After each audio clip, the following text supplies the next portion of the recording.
Greetings all, how's everyone doing?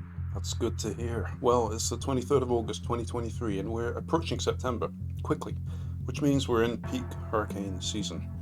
In this video we'll check out Tropical Storm Franklin before heading over to the East and West Pacific to check in on the situations there.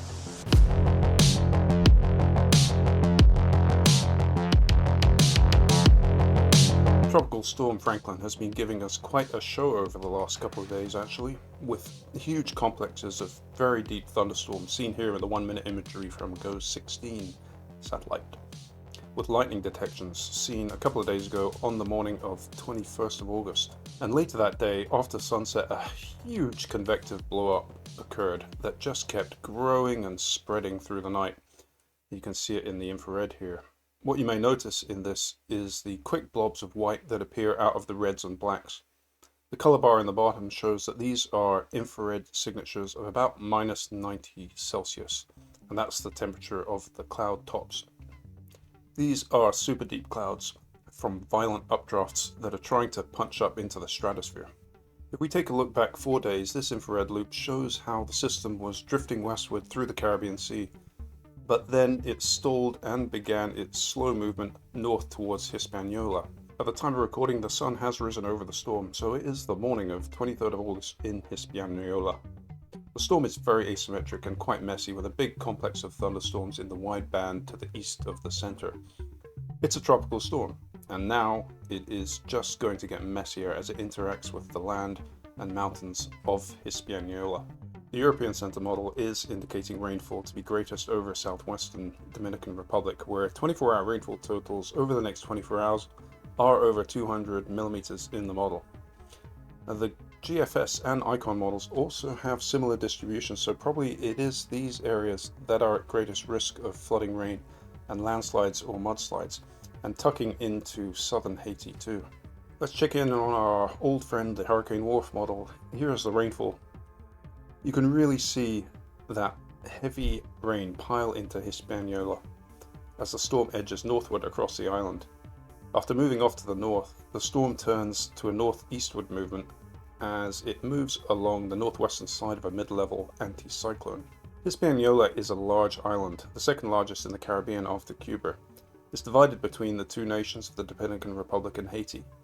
Haiti is the poorer nation, and there has been significantly more deforestation in Haiti, which may make it more prone to landslides and mudflows off the mountains and hills. And those mountains get pretty high actually, with the highest point being 3,173 meters at Pico Duarte. Here are the Hurricane WRF winds, and remember, if we see the purples, that indicates hurricane intensity. After passing over Hispaniola, Franklin is a tropical storm as it emerges into the waters to the north, but the Hurricane WRF does intensify the storm to become a hurricane by 25th of August, and in fact, eventually becoming a major hurricane the following day. However, the National Hurricane Center do state that shear could limit the intensification, so we'll have to wait a day or two once the storm passes over the island and enters that more predictable open ocean area. So in a day or two, we'll have a better idea. Franklin was part of a string of systems across the Atlantic and into the East Pacific. In the East Pacific, we had, of course, Hurricane Hilary and its unusual track right north, slamming Baja and into the southwestern United States, with exceptional rains, floods, and mudslides in usually dry areas, with some towns getting cut off completely. We then had Tropical Storm Harold, and that was the westernmost of the Atlantic string of storms that made landfall yesterday. Its intensification was interrupted at landfall, but it was quite a violent event, and severe thunderstorms slammed some areas. The situation right now is there are some areas the National Hurricane Center are watching far out to the east, but it doesn't look too much to me that either of these are going to develop significantly. In the East Pacific, though, it's another situation. There is yet another system that could be developing, looks like. And if we check out the European Center model and the GFS, both of them are developing the system, and they throw it right into the central west coast of Mexico by the 28th of August. So we're definitely going to have to keep a close eye on this system for rapid potential development.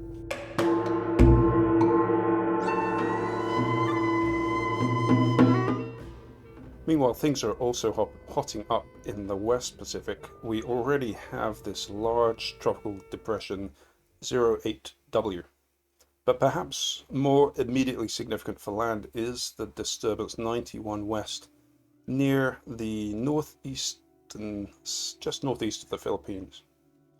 91 West seems to develop into a tropical storm by the 26th of August in the GFS and European model simulations, while TD08W is a bit of a monster weak low looming out to the east, encompassing a large area of the West Pacific. What's interesting about 91 West is that it barely moves through the forecast, going in a loop off the northeast coast of the Philippines. This is a sign that the steering flow is very weak in the area, so the storm is just getting kind of stuck in this area. But if the storm does remain unmoving for too long, that is bad news for the storm, as it will struggle to develop as it cools the ocean surface and gradually cuts off its energy supply. So that is all I have for today. Thanks for watching. Now is a great time to subscribe, as we hope to get videos out more frequently in the weeks ahead and over the peak season for the Northern Hemisphere. So see you in the next one.